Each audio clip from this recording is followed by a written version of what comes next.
As regulars of the channel know, I pretty much live in CEX. Although having said that, I haven't actually been there recently, but with that being said, I'm always checking the website. So I've got a pretty good grasp of prices, so within this weekly CEX series, I will be taking a look at price trends, showing you some hidden gems, giving you some tips for when you're in CEX, showing you some games that have gone up in price recently, and games you can actually buy in CEX to flip on eBay for a profit, or to turn that voucher into cash. So first things first, let's take a look at some games that are fairly expensive that you wouldn't necessarily think are expensive. And the first one on the list is actually one that surprised me, and that is Futurama. Now I'm talking about the PlayStation 2 and the Xbox version. Both of those are £28. Not a game that was very well received when it came out. It didn't sell in its millions, for example, and it never really got up there in terms of price. In fact, it's been quite low for a while. And now, not necessarily all of a sudden, but it has trickled its way up to about £28. I'm not here to tell you whether this game is going to go up or down in the future, although given that they don't make these anymore, and PlayStation 2 and original Xbox games are only going to become more rare and more collectible, it is very likely that this will continue to climb. But £28 was actually a little bit surprising, because I remember the last time I saw this it was nowhere near £28. If you've played the original Futurama game, let me know what you think of it in the comments. And that brings me to my next game. Now this is a very surprising one in terms of price, but also the discrepancy between the Xbox version and the PlayStation version. We know that this happens a lot. It's actually one of the reasons why I wanted to switch to Xbox One in the first place, because those games are just far cheaper in general than the PlayStation variants, even though they are the same game. This one though is crazy. The price difference is mental. The game in question is Shovel Knight, or Shovel Knight Treasure Trove to use its full title. The Xbox One version of this game is just £8. I don't remember this being on Game Pass, although I may be wrong, and chances are I probably am wrong, but the PlayStation 4 price of this game is £32. That is even more expensive than the Switch version. Now the Switch is usually the console that is the most out of all of them. It is the most expensive console to collect for, but it's only £20 on the Switch. £32 on the PS4 is absolutely crazy. And of course the original Shovel Knight didn't ever grace the Xbox in terms of a physical copy, so we can't compare those, but it is only £10 on the PS4. But that did blow my mind a little bit to see that it was £32 compared to the £8 of the Xbox. Now in a video recently, I used my CEX voucher to buy 3 original Xbox games that I then put on eBay. I sold them, or at least I'm trying to sell them, for the same price that they are sold in CEX. Why would I do this? Why am I trying to sell them for the same price I bought them for? Well, at the time, I didn't really care about the voucher, and I had a £90-something voucher that I just wanted in cash. Now, there are websites you can go and sell your vouchers, but generally speaking, you are going to be taking a 30% cut on what the voucher is for. So no one's going to buy a £95 voucher for £95. It doesn't make any sense. They might as well just use cash. But they will buy a £95 voucher for £65, for example. They get a free £30 in credit, you get a little bit of cash out of it, and everyone is kind of a winner, except the person who sold their voucher for 30 quid less than it's worth. So I decided I would go into CEX, have a little look around and see if there were any games I could pick up and sell for the same price, if not a little bit more. Usually what I would do is go into a store and look for things with slipcovers, steel books, any different variants of cases, for example, that could sell for a little bit more if they're uncommon, maybe a game exclusive or something traded into CEX. That's usually your best bet, because that will sell much stronger than just a game you can buy in CEX normally. But I did find 3 original Xbox games, one of which sold almost instantly, and that was Scarface. Now what I'm looking for here is a game that's not that common, that I can find in good condition, and luckily for me, Scarface was £25 and it was in good enough condition that I could sell it on. In fact, it was in really good condition. Came complete with the manual, disc was good, insert was good, case was nice, and it sold for the same price I bought it for. So I turned my £25 voucher into £25 in cash. 2 games you can do that with right now in CEX if you're able to walk into your local and pick them up. Sonic Adventure DX on the GameCube is currently £28 in CEX, CEX, which may sound a little bit on the expensive side. But if you go onto eBay and look for this game complete with the manual, not platinum version, which a lot of them are, or player's choice, what GameCube calls them, but they have that sort of all grey case, right? So I just see that as platinum. Chances are you're going to have to pay 50 quid for this game, complete in reasonably good condition. So there is actually a very strong chance you could walk into a CEX and buy Sonic Adventure DX for 28 and actually sell it for about 40-50 quid,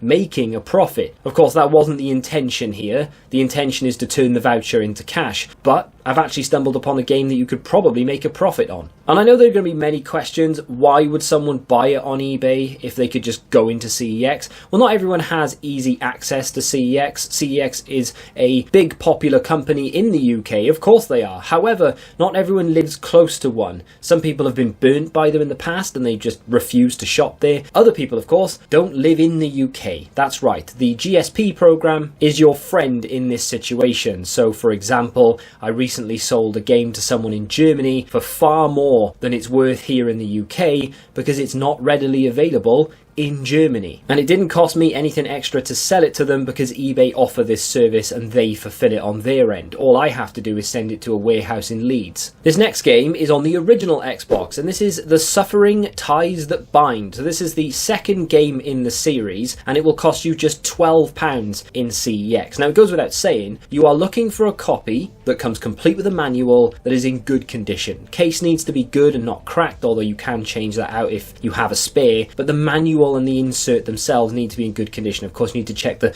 condition of the disc as well when you go to the counter. But that's £12. If you were to put it on eBay right now, you could probably get about 20 for it, which doesn't sound like a big deal. Why am I going to buy a game for 12 and then hope to sell it for 20? It's an £8 profit at very best. And that's true. But I'm just talking about games you can convert that voucher into cash should you wish to do so. That brings me on to this week's CEX tip, if you will. Now, this may sound very straightforward and simple, but it is a very important tip. So let's just say you're in CEX and you find a game you've been looking for a while and you cannot believe your luck. The condition of this thing is absolutely immense. Now, in my instance, a game that I found that with was Truck Racer. Now, it wasn't actually a game I was looking for a while, but when I picked it up, I couldn't believe how good this thing was. It's around 11 years old at this point. I think it came out in like 2013 or something, but the condition of it was fantastic. It still had the seal on it. It wasn't actually sealed, but someone had left it on there. And I've mentioned this in another video before, generally speaking anyway, if you can find a 360 game that still has the seal on it, chances are it's going to be in very good condition. Don't ask me why that's the case, but it just is. But anyway, the insert was fantastic, the manual is perfect, the case itself feels like someone's just taken the cellophane off it and put it straight on the shelf.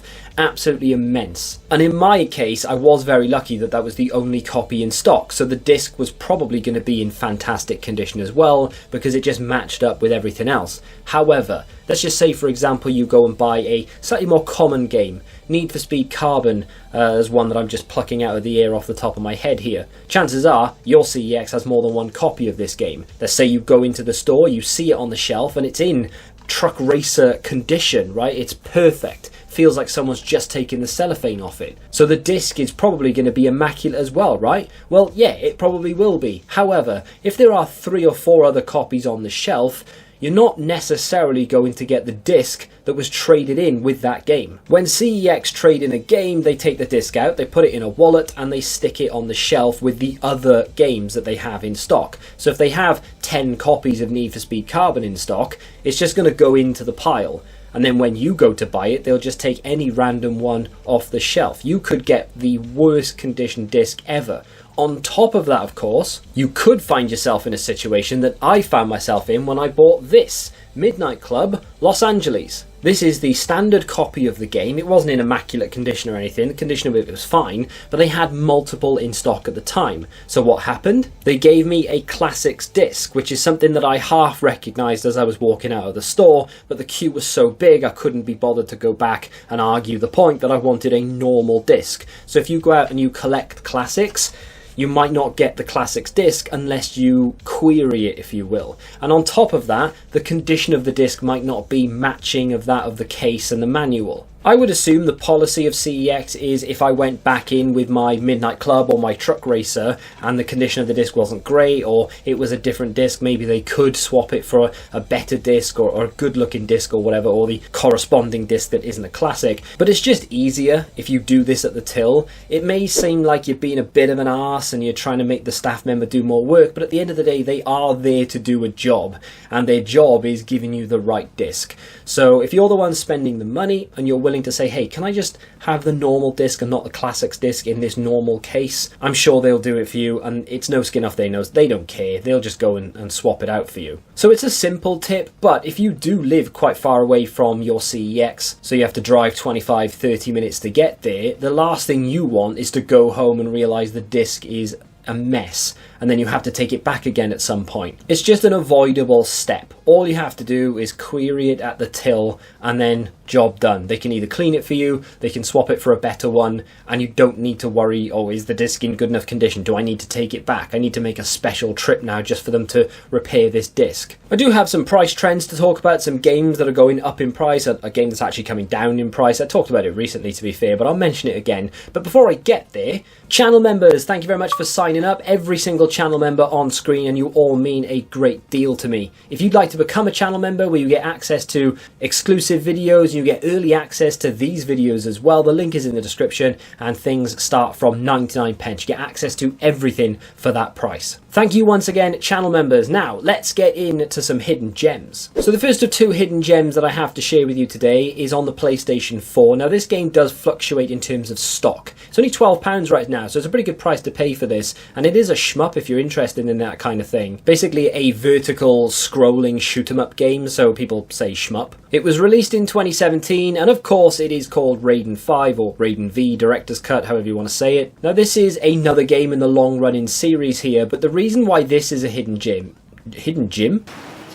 Now this is actually one of many in the series. There are a couple of others available on the PlayStation. This is actually the cheapest one on the PS4 at £12. The others are around $20-25. The story is, it's basically set in a futuristic world and you're fighting against an alien invasion. The game has voiceovers and cutscenes, which is actually a little bit off-brand for a shmup, if you will. I don't really see that many of them that have like full-on cutscenes and things. The game does have some good storylines and obviously cutscenes in there as well. And you are a pilot from Earth fighting the last line of defense for humanity, essentially. So it's kind of like Independence Day, I guess. Now, as quite common with shmups, it is challenging. It's not going to be a cakewalk the entire way through, and that's kind of the appeal of these games. There's lots to do in this game. It's not just a run and gun, if you will, or a fly and shoot. There is a co-op mode in here. You can customise your ship. And of course the levels are quite diverse, and you do have those big boss battles that everybody loves in shmup games. One of the biggest reasons that I've put this on the list is because it does tend to fluctuate with regards to stock levels. There are a fair few in stock right now, but that isn't always the case. It does go down to only a few in stock at any one time, and possibly sometimes going out of stock as well. And it's around the same price on eBay as it is in CEX quite consistently. So my next hidden gem is actually an Xbox 360 game. I could not pass up on an Xbox 360 game in this category, and it is the first Templar. Now, it's not a game that is commonly known, nor is it a game that nobody's ever heard of either. This is a third-person action-adventure game, which is absolutely mediocre at best. If anything, it actually edges on bad. So why is it a hidden gem? It's actually a game that I had a lot of fun playing back in the day. Now, it's a co-op game as well as a single player. If you play it single player, it's not going to be as fun, if I'm being perfectly honest. The reason why this game is enjoyable is because a lot of it is bad. The voice acting is not great. The cutscenes, well, sometimes the characters don't stay on screen, they wander off or they turn around completely. It's a little bit buggy in that sense, but the fun that you get from it is laughing at the game. Laughing at not necessarily how bad it is in a way, but just a lot of the really quirky things that happen in the game. It's much better to laugh along with a friend than it is to sit there alone and think, what the hell is going on?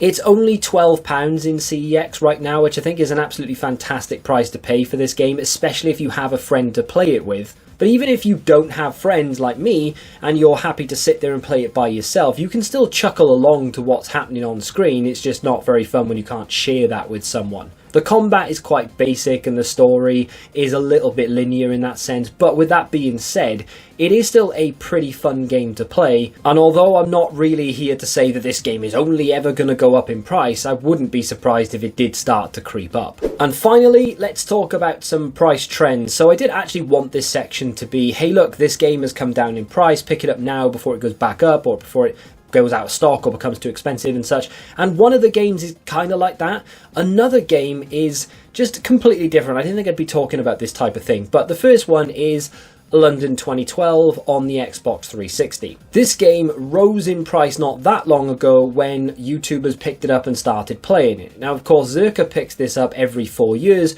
when the Olympics come on. And the price surges every single time, the popularity of the game rises, and people generally have fun time with it. But this time, the price stayed high a lot longer than I thought it would. It actually stayed in around sort of £22-25 for quite a long time. Then it started to dip, and I kept saying, this will come down. There's no way this holds this price. And that's pretty much the general consensus. Everyone thought that. Well, it's now finally come down to 15. Now, I still think that's too high, but as a price trend goes, it's now trending downwards. It's very much like Spec Ops The Line. That went flying through the roof when Xbox removed it from the online store. And I said that there's no way that that holds 40, and it didn't. It's now 15 as well. So both of those games are coming down, and I would absolutely not be surprised to see this game come down to 12 and then eventually 10 within the next few weeks. So if you didn't sell it through the hype and you were planning to, you've probably missed your window. But if you're one of the ones that wanted to pick it up because you desperately want to play it, maybe not quite yet, but you're not far away. Although Beijing 2008, absolutely a better game in my opinion. Now this next game is one that I've never heard of before. I won't be able to pronounce it, and I don't quite understand what CEX are thinking. So it's on the PS2, and it is Legend of Sayuki. Sayuki? Like I said, I can't pronounce it. No idea. I don't know what this game is. I know nothing about it. But I do know that my CEX have a mint copy in stock. Now, I don't think I've ever seen a mint copy of anything in stock. So I thought, wow, it's got to be 1 in a million, right? Let's have a little look to see how many there are in the company. Loads. There are loads of mint copies of this game in stock for some reason. They want £125 for this, which I didn't think was too bad considering it was a rare PS2 game in mint condition. But I checked eBay, and you can buy sealed copies of this on eBay for 80 quid. Now, of course, you have to be wary when you buy sealed games. Are they actually factory sealed, or have they been resealed and they're being sold as new when they're not really? And of course, you're not going to open it, so you'll never know. It's like buying a really expensive bottle of wine from 1923. No one's ever going to actually open that and drink it, and it could, forever, for all you know, just be squash. You know, it could be anything. So you do need to be careful, but there are quite a few reputable people selling these on eBay, still with some in stock, and it's about 80 quid, 90 at an absolute push. So the fact that CEX are selling this for 125 is a bit crazy. Now, for all I know, it is sealed in CEX. So a couple of years ago, I actually tried trading in Tokyo 2020 on the Xbox, and that was sealed. And they said, I have to unseal this if you want to trade it in. Now, of course, that was before rarities was a thing, so maybe it's different now than it was then, but they take seals off games. So chances are, someone has traded, or in this case, many people have traded in this game sealed, because apparently it's quite common, and they've taken the seal off it and then just kept it behind the counter. So it is in mint condition because it is brand new, but it doesn't have a seal. Now, there are going to be some CEXs who absolutely sell this sealed, but a lot of them will have taken the seal off because that's just their policy. They need to check that you haven't resealed it yourself and you're trying to pass it off as a sealed game. So that's a very strange price trend, but I thought I'd mention it because it's not often that you see a game that is much, much cheaper on eBay, especially one this rare and obscure when it's that much in CEX. And also, there are so many mint copies in stock, it's a little bit weird. That is your CEX Weekly. Now, I'm happy to introduce other things into this series if you can think of something that I can put in here or there, maybe a tip that you'd like to hear or some specific part of CEX you want to talk about. If you've enjoyed it and you want me to do more of this type of thing, please hit the like button. Really good indication that you are enjoying it and you want to see more. If you'd like to check out a completely different video from me, you can click here. And until the next time, goodbye.